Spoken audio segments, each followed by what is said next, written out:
Isipin ang West Philippine Sea. Para sa marami, ang unang pumapasok sa isip ay mga barkong militar, mga isyu ng soberanya at mga tensyong geopolitical na madalas nating mapanood sa balita. Pero bilang isang behavioral economist, iba ang nakikita ko. Ang tunay na economic bomb sa rehiyong ito ay hindi nangangailangan ng barilan o naval blockade. Mas tahimik, pero mas mabilis nitong papatayin ang kalakalan. Ito ay ang sandali na sabihin ng mga marine insurers na hindi na namin i-cover ang rutang iyan. Ang dagat na ito ay hindi lang basta tubig. Ito ang invisible highway ng Asia-Pacific supply chain. Ayon sa datos, tinatayang aabot sa $3.4 trillion na halaga ng global trade ang dumaan dito noong 2016. Kapag nawala ang insurance, kahit may barko, may produkto at may buyer, ang buong sistema ay biglang nagiging parang isang jeepney na may makina pero walang prangkisa. Theoretically, pwedeng bumiyahe, pero commercially, halos imposible.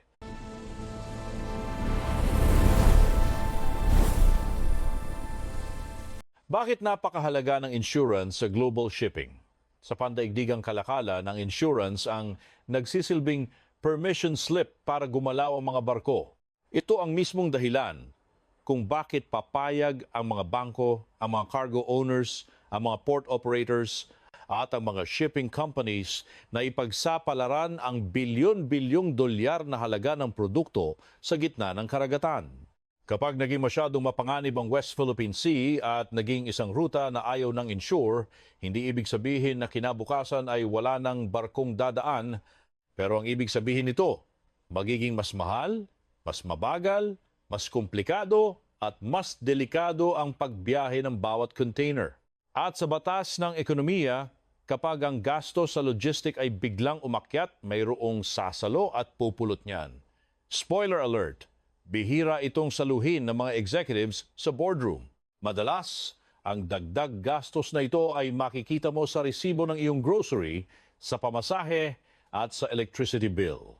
Upang mas maintindihan natin ang epekto nito, isipin ang isang karaniwang umaga sa Metro Manila. May isang nanay na bumibili ng bigas sa palengke, may isang jeepney driver na nag-aalala sa patuloy na pagtaas ng presyo ng diesel, may isang anak na nagtatrabaho sa call center para makatulong sa pagbabayad ng kuryente at may isang OFW sa Middle East o Japan na nagpapadala ng pera pambili ng groceries at pang-tuition ng mga bata. Minsan, ang presyo ng almusal na kinakain mo ngayon ay nagsisimula sa isang simpleng insurance memo na inilabas sa isang opisina sa London o Singapore. Kapag sinabi nilang high-risk area o coverage withdrawn, asahan mo na ang epekto nito ay gagapang mula sa pantalan hanggang sa hapagkainan ng bawat pamilyang Pilipino. Dito pumapasok ang pinakamahalagang aral sa supply chain economics.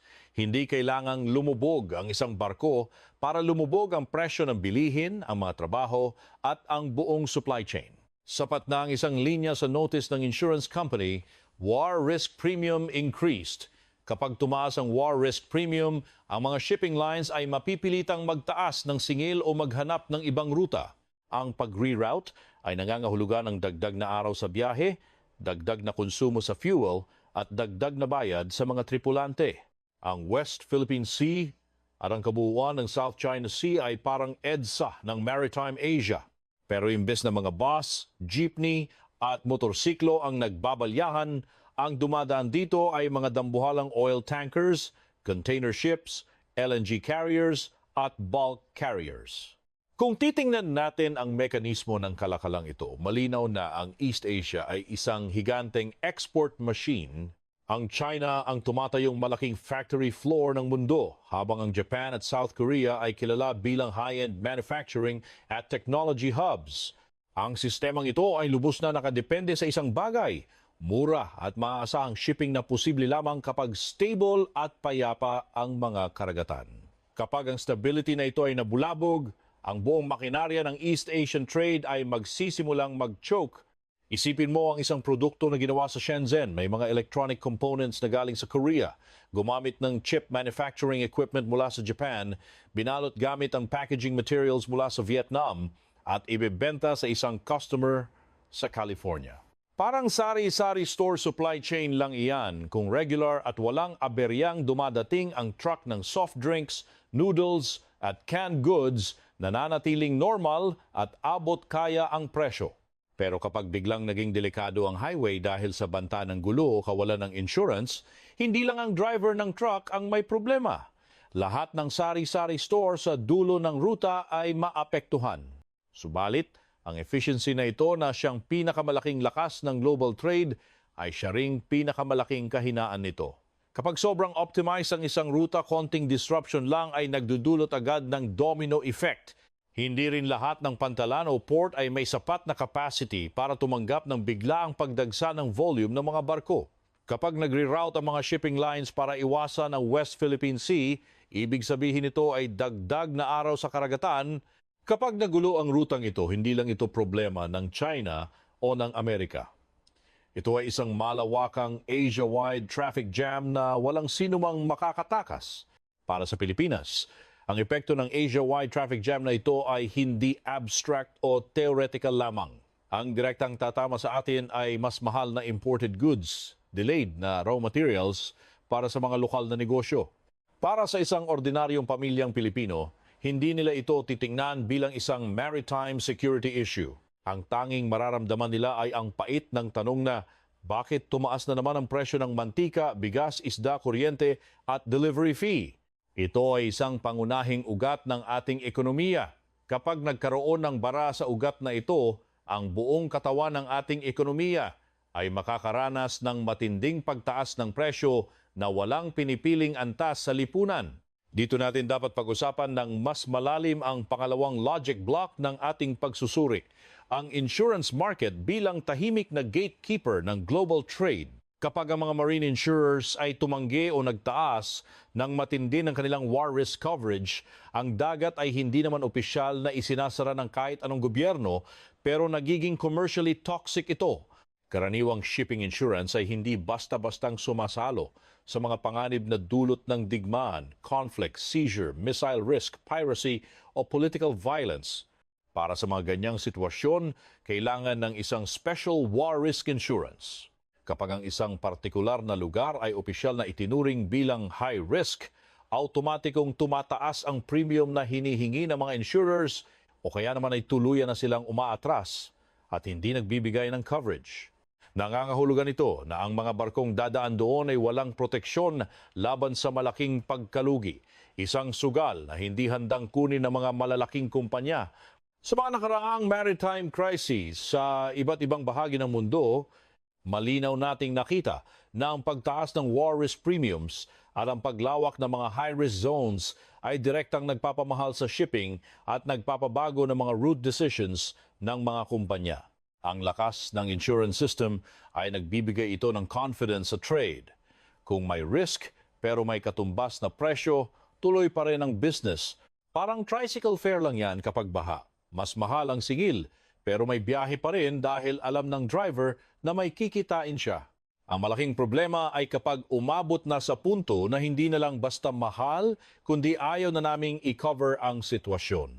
Ibang level na iyon. Ang limitasyon ng insurance ay hindi ito politics-proof. Kahit walang formal na blockade o deklarasyon ng digmaan, kapag napakataas ng uncertainty, ang mga insurers, bangko, shippers at cargo owners ay magdedesisyon base sa risk assessment, hindi sa politika. Sa mundo ng negosyo, hindi na kailangang hintayin ng mga kumpanya ang unang paglipad ng missile o unang putok ng baril bago sila kumilos. Minsan, sapat na ang posibilidad o ang banta ng gulo para gawing unacceptable ang isang ruta. Kapag ang isang malaking shipping line ay humingi ng war risk surcharge because of tension sa West Philippine Sea, ang dagdag na gastos na ito ay ipapasa nila sa exporter. Ipasa naman ito ng exporter sa importer. Ipasa ng importer sa wholesaler. Ipasa ng wholesaler sa retailer. At sa pinakadulo ng mahabang chain na ito, si nanay sa palengke ang magtataka kung bakit ang dating budget niya para sa isang linggong ulam ay kasya na lamang para sa 3 araw ngayon. Ito ang tinatawag nating inflation by proxy, hindi direktang ginusto ng mga lokal na negosyante, kundi bunga ng takot at pag-iingat ng mga global financial institutions na nagpapatakbo ng industriya ng shipping. Ang direktang tama nito sa Pilipinas ay mas mataas na freight rates na nangangahulugang mas mahal na imported fuel at consumer goods.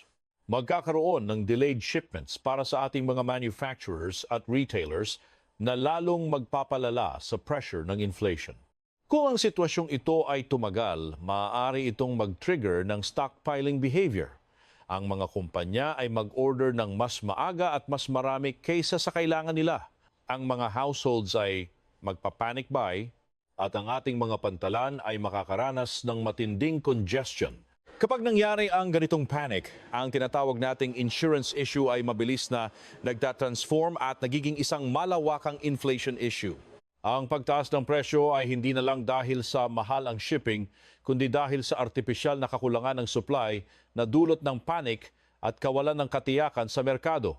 Isang cycle ng takot na unti-unting umuubos sa purchasing power ng bawat pamilyang Pilipino. Dumako naman tayo sa ikatlong logic block, ang matinding shock sa ekonomiya ng China, Japan at South Korea. At bakit hindi kailanman pwedeng magsaya ang Pilipinas kapag natamaan ang iba nating mga kapitbahay sa Asia. Kung ma-paralyze ang ruta sa West Philippine Sea, asahan mo na ang unang headline sa mga pandaigdigang balita ay maaaring tungkol sa pagbagsak ng Chinese exports. Pero ang mas malalim at mas seryosong epekto nito ay tatamaan ang buong production network ng East Asia. Kabilang dito ang mismong mga bansa na kailangan ng Pilipinas para sa trabaho, imports, foreign investments at technology transfer. Ang China ang pinakamalaking exporter na gumagamit sa rutang ito, ngunit ang Japan at South Korea ay may napakalalim ding dependency sa maritime trade na dumadaan sa South China Sea. Ayon sa estimates, isang malaking porsyento ng maritime trade ng mga bansang ito ay nakasalalay sa pagiging bukas at ligtas ng nasabing anyong tubig. Kapag tumaas ang shipping costs sa rehiyon, ang mga exports ng Japan at South Korea papuntang Western markets ay nagiging mas mahal o kaya ay nade-delay. At dahil napaka-interconnected ng ating mga supply chains, kapag delayed ang mga critical components mula sa kaniba, pati ang mga pabrika sa ibang bansa na nag-assemble ng mga produktong ito ay apektado rin.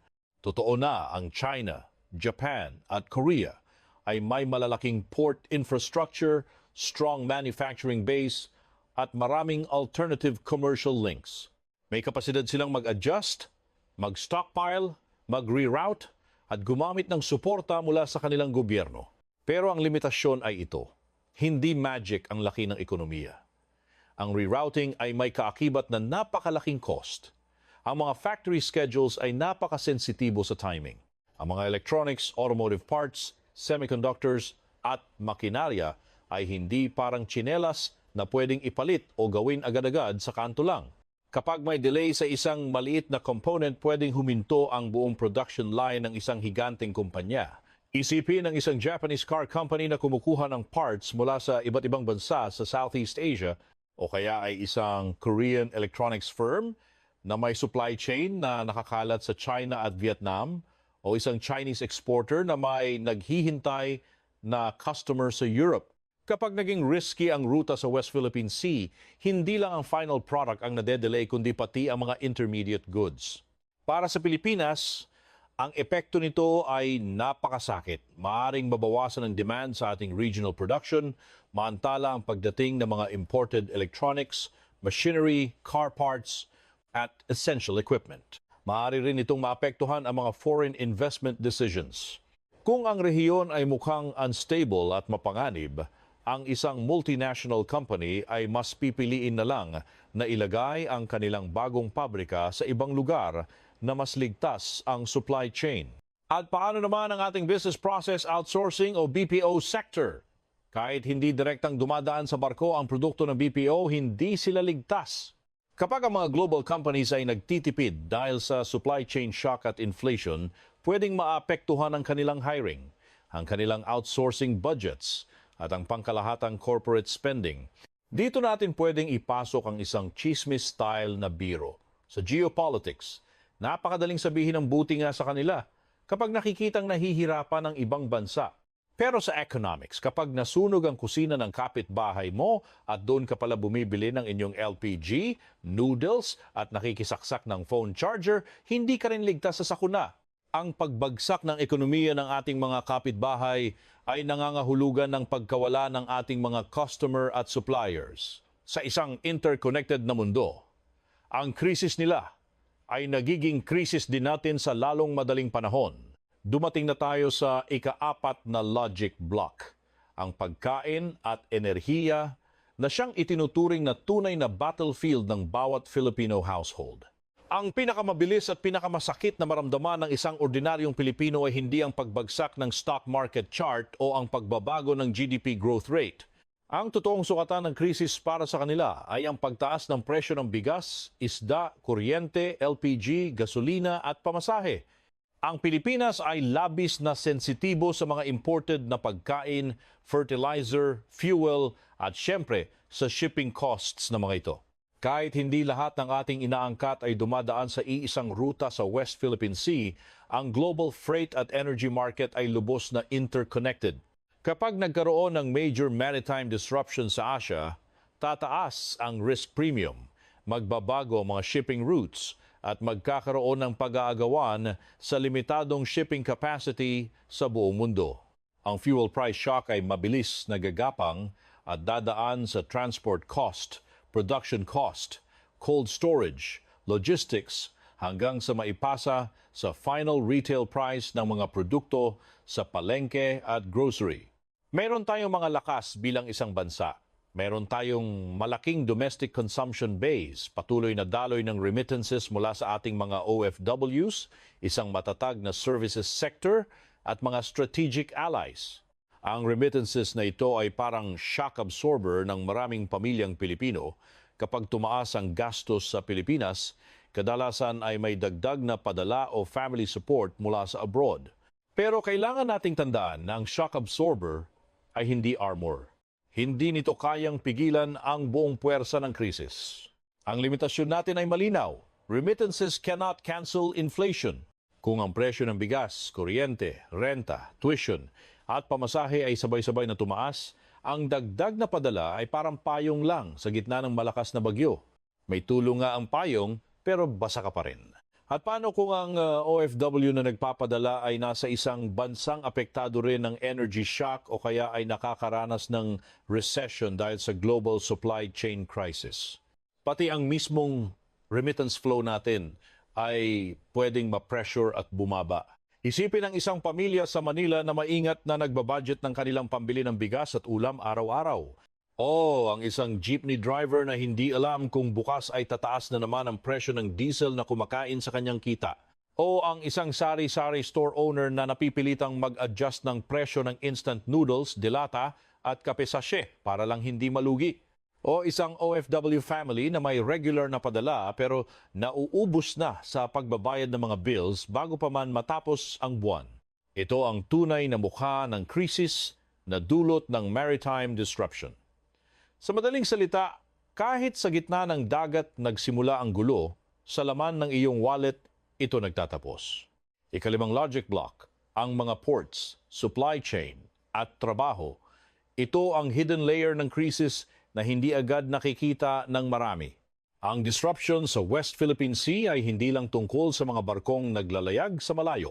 Ito ay direktang nakakaapekto sa mga trabaho sa ating mga pantalan, sa logistics, sa warehousing, sa retail, sa manufacturing, at sa buong services sector. Kapag na-delay ang mga barko o napilitang mag-reroute, nagkakaroon ng malawakang port congestion. Nagkakaroon ng inventory mismatch kung saan ang mga produkto ay hindi dumarating sa panahong kailangan sila at nagdudulot ito ng shipping schedule chaos. Upang makasurvive, ang mga kumpanya ay kailangang gumastos para magdagdag ng buffer stock, maghanap ng mga bagong at mas mahal na suppliers o kaya ay bawasan na lang ang kanilang operasyon. At gaya ng dati, ang mga maliliit na negosyo o MSMEs ang unang nahihirapan dahil wala silang malaking cash reserve o bargaining power. Mayroon din namang lakas ang Pilipinas sa aspetong ito na maaaring maging isang strategic opportunity. Kung ang mga global companies ay naghahanap ng diversified supply chains outside China dahil sa tumataas na risk pwedeng makinabang ang Pilipinas. Maaari tayong maging hub para sa manufacturing, logistics, ship repair, ports, at iba pang serbisyo. Ngunit mangyayari lamang ito kung mayroon tayong sapat na infrastructure, power, reliability, skills, at policy stability. Ang malaking limitasyon natin, hindi automatic ang oportunidad na ito. Kung kulang ang port capacity natin, napakamahal ng kuryente, napakabagal ng pagkuha ng business permits, at kulang tayo sa industrial ecosystem, ang mga foreign investments na ito ay mapupunta lang sa mga kalapit bansa natin tulad ng Vietnam, Indonesia, Malaysia, Thailand o India. Sa usaping geopolitics, ang magandang location ay isang asset. Pero sa usaping negosyo, ang location without execution is just a nice map. Isipin ang mga konkretong halimbawa nito sa ating lokal na ekonomiya. Isang importer ng appliances ang napilitang maghintay dahil delayed ang kanyang container. Isang malaking construction company ang hindi makapagpatuloy sa proyekto dahil naghihintay pa ng mga imported materials. Isang local manufacturer ang napipilitang huminto dahil kulang ang mga dumating na components. At isang BPO firm na kahit stable ang digital operations, ang mga kliyente nila sa ibang bansa ay nagbabawas ng spending dahil sa global uncertainty. Ang tamaang epekto ng lahat ng ito ay trabaho at income volatility. Maaaring may ilang sectors na kumita tulad ng security, logistics alternatives, warehousing at local sourcing. Pero tiyak na mas maraming consumers ang unang tatamaan sa pamamagitan ng mas matataas na presyo. Ang tanong para sa Pilipinas, kaya ba nating gawing leverage ang ating strategic location o tayo lang ang magiging pangunahing shock absorber ng regional crisis na ito? Dito pumapasok ang ika-6 na logic block, ang geopolitical chessboard na kinabibilangan ng US, China, Japan, Korea, ASEAN at ang Pilipinas na naiipit sa gitna. Kapag ang insurance at shipping ang mismong tinamaan, ang laban ay hindi na lang basta Navy versus Navy. Ito ay nagiging isang malaking credibility contest. Sino sa mga malalaking bansang ito ang may kakayahang panatilihing bukas, predictable at trusted ang buong maritime order? Ang mekanismo ng geopolitical na larong ito ay komplikado. Gusto ng China na palawakin ang kanilang control at influence sa maritime space. Sa kabilang banda, gusto naman ng US at ng mga allies nito na panatilihing open at malaya ang mga sea lanes. Ang Japan at South Korea ay heavily invested sa stability ng rutang ito dahil ang kanilang ekonomiya ay lubos na export at energy dependent. Samantala, ang Asia naman ay hati sa kanilang mga interest at pamamaraan ng pagtugon. Sa loob ng ASEAN, may mga bansang gustong umiwas sa anumang conflict. May mga lobbies na umaasa sa kalakalan sa China. May mga nakasandal sa US para sa kanilang seguridad. At mayroon ding may mga sariling territorial concerns. Ang lakas ng Pilipinas sa chessboard na ito ay ang ating strategic location at ang ating mga legal, diplomatic at alliance tools. Mayroon tayong matibay na relasyon sa US, Japan, South Korea, Australia at iba pang miyembro ng ASEAN. Maaari nating gamitin ang posisyong ito para palakasin ang ating maritime domain awareness, palawakin ang kapasidad ng ating Coast Guard, patibayin ang ating port resilience, at bumuo ng mas malalalim na economic partnerships. Ngunit ang limitasyon natin ay maliit lang ang room for error. Kapag naging sobrang agresibo ang ating polisiya, may mataas na risk ng escalation. Kapag sobrang tahimik naman, may risk ng gradual coercion at tuluyang pagkawala ng ating mga karapatan.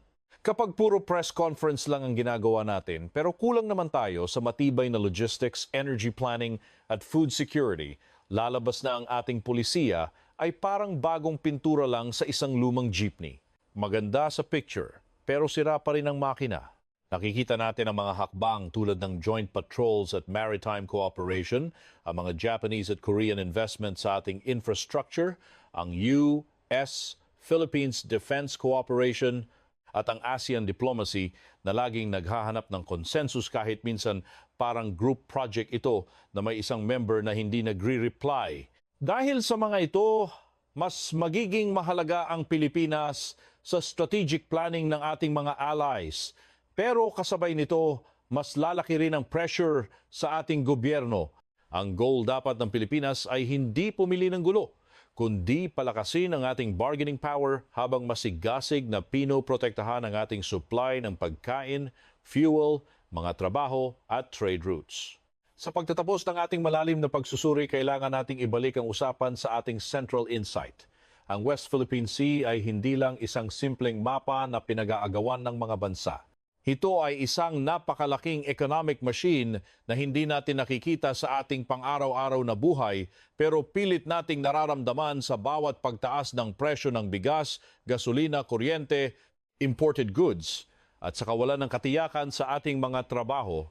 Kung ang kritikal na rutang ito ay maparalyze hindi dahil sa digmaan kundi dahil sa simpleng insurance refusal, ang epekto ay parang isang sabay-sabay na traffic jam sa ating mga pantalan, sa palengke, sa gas station, sa mga pabrika, sa budget ng mga call centers at sa remittance plan ng bawat pamilyang OFW. Hindi na kailangang bumagsak ang buong global trade system para maramdaman natin ang sakit at hirap. Sapat na ang dagdag gastos sa bawat container na dumadating, dagdag araw sa bawat shipment na hinihintay, at dagdag takot sa bawat insurer na nagtataya ng kanilang kapital. Para sa mga higanting tulad ng China, Japan, at South Korea, ang krisis sa rutang ito ay isang export and supply chain crisis na susubok sa kanilang katatagan. Para sa US at Europe, ito ay magiging isang malaking inflation and goods availability problem na yayanig sa kanilang mga domestic markets. Para sa ASEAN, ito ay isang matinding test kung kaya ba nitong tumayo bilang isang tunay na regional economic community o mananatili lang itong isang collection ng magkakapitbahay na sabay-sabay na nag-a-adjust kapag may dumating na bagyo. Pero para sa Pilipinas, ang isyong ito ay mas personal at mas malapit sa sikmura ng bawat mamamayan. Ang malaking tanong na dapat nating sagutin bilang isang bansa ay ito. Kaya ba nating protektahan ang ating dagat hindi lang bilang isang usapin ng teritoryo at soberanya, kundi bilang mismong linya ng ating pagkain, ng ating mga trabaho, ng presyo ng mga bilihin, at ng ating pangkalahatang kinabukasan? Ang krisis na ito ay nagtutulak sa atin na mag-isip ng mas malawak. Handa ba ang Pilipinas na maging isang matatag na strategic choke point economy na kayang i-leverage ang sarili nitong posisyon? O mananatili na lang ba tayong passive consumer ng mga economic shocks na ginawa at sinimulan ng ibang mga bansa? Ang tunay na seguridad sa West Philippine Sea ay hindi makakamit sa pamamagitan lamang ng pagkakaroon ng mas maraming barko o pagbibigay ng mas malalakas na pahayag sa media. Kailangan din natin ng seryoso at malawakang food reserves, isang matalinong fuel strategy na hindi nakadepende sa iisang source, port modernization para mapabilis ang daloy ng kalakal, supply chain diversification upang hindi tayo ma-hostage ng isang ruta, pagpapalakas ng local production para mabawasan ang ating import dependency, smarter alliances na nakabatay sa mutual economic benefits, at higit sa lahat, mas seryoso at malalim na economic planning. Ang pinakamatalinong conclusion na maaari nating makuha bilang mga behavioral economists at bilang mga mamamayan ay ito. Sa ating modernong mundo na lubos na interconnected, ang bansang hindi naghahanda at hindi pinoprotektahan ang kanyang mga karagatan ay siguradong magbabayad ng napakamahal sa kanyang mga palengke. At kapag ang insurance market ang tahimik na gatekeeper ng pandaigdigang kalakalan, ang unang umatras at tumangging magbigay ng proteksyon, ang tanong ng bawat isa ay hindi na kung may conflict ba o may digmaan na bang nagaganap. Ang pinakamahalaga at pinakamasakit na tanong na haharapin ng bawat pamilyang Pilipino araw-araw ay magkano na ang magiging presyo ng ating normal na buhay bukas. Dahil sa huli, ang ekonomiya ay hindi lang tungkol sa mga numero sa papel o mga barko sa karagatan. Ito ay tungkol sa kakayahan ng bawat Pilipino na makabili ng pagkain, makapagbayad ng kuryente, at mapanatili ang dangal ng pamumuhay sa gitna ng mga nag-uumpugang puwersa ng geopolitics at pandaigdigang merkado. Maraming salamat sa panonood.